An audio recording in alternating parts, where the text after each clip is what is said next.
দর্শক, আমরা এখানে আসছি। এখানে একটি মিটিং চলছে।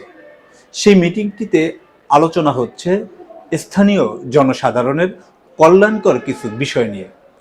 সেই মানুষগুলোর কাছে আজকে আমরা জানতে চাই, গাজীপুর মহানগর জুড়ে বিভিন্ন জায়গায় বিভিন্ন মহাসড়কে ফেলে রাখা হয় আবাসিক হোটেলের ভিজিটিং কার্ড। যেসব সড়কগুলোতে হাঁটাচলা করেন শিক্ষার্থী, মধ্যবয়সী এবং বয়স্ক লোকরাও, সেই মহাসড়কগুলোতেই ফেলে রাখা হয় আবাসিক হোটেলের চমকপ্রদ ভিজিটিং কার্ড। লেখা থাকে করিম ভাই, হাশেম ভাই, কাশেম ভাই, বিভিন্ন নাম লেখা থাকে। আর সেই কার্ডগুলো দিয়ে যখন কেউ ফোন দেন তখনই ডেকে নেওয়া হয়। জানা যায় এরকম হোটেলে ডেকে নিয়ে তাদের কাছ থেকেও আদায় করা হয় মুক্তিপণ। যদি না দেওয়া হয় তাদের উপরে করা হয় নির্যাতন, নিপীড়ন। এই হোটেল বন্ধে, এইসব হোটেল নিয়ে সাধারণ মানুষের কি বা মন্তব্য রয়েছে, আমরা একটু তাদের কাছ থেকে শুনতে চাই। এই যে এই হোটেলগুলো চলছে, সে বিষয়গুলো নিয়ে আপনারা কিভাবে দেখছেন? এগুলো আমাদের চোখে খুবই খারাপ দেখা যায়।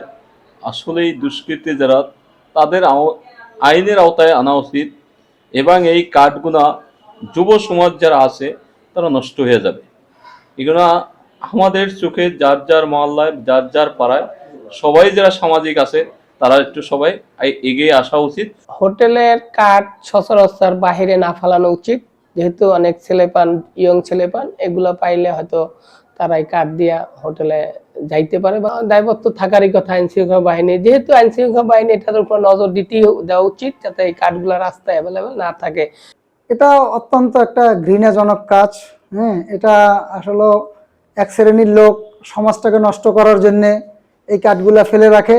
কার্ডগুলা ফেলে রাখার উত্তম হলো বড় বড় নাম্বার দিয়ে, যাতে তারা নাম্বারগুলি দিয়ে ওই হোটেলের সাথে যোগাযোগ করতে পারে। আমরা যারা স্ত্রী সন্তান নিয়ে রাস্তায় হাঁটা চলতি করি তাদের জন্য এটা আসলে অনেক লজ্জাজনক। তবে প্রশাসনের দৃষ্টি আকর্ষণ করছি, এটা প্রশাসনের নজরে আসা দরকার। যারা এই কার্ডগুলি রাস্তায় ফেলে রাখে এবং এই হোটেলের ব্যবসায় যারা এই অবৈধ ব্যবসা করে তাদেরকে আইনানুগ ব্যবস্থা নেওয়ার জন্য বিশেষভাবে অনুরোধ জানাচ্ছি।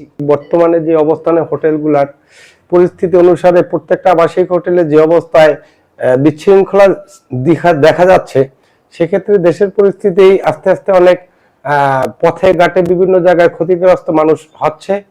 আর বিশেষ করে এই ব্যাপারটা যদি প্রশাসন এবং সচেতন যারা আছেন, বিশেষ করে এলাকা ভিত্তিক যারা নেতৃত্ব স্থানে আছেন, সবাই যদি এই ব্যাপারটা নিয়ে সচেতন না হয়, তাহলে দেশের পরিস্থিতি অনেক সময় ভালো লোক, ভালো ফ্যামিলির একটা লোক রাস্তাঘাটে চলাফেরার জন্য খুবই দুষ্কর হয়ে পড়বে। হোটেলগুলো বন্ধে এই জাতীয় অসামাজিক কার্যকলাপে লিপ্ত থাকা আবাসিক হোটেলগুলো বন্ধের আহ্বান জানিয়েছে সচেতন নাগরিক সমাজ। গাজীপুর থেকে গাজী মামুন, বাংলা বাজার পত্রিকা।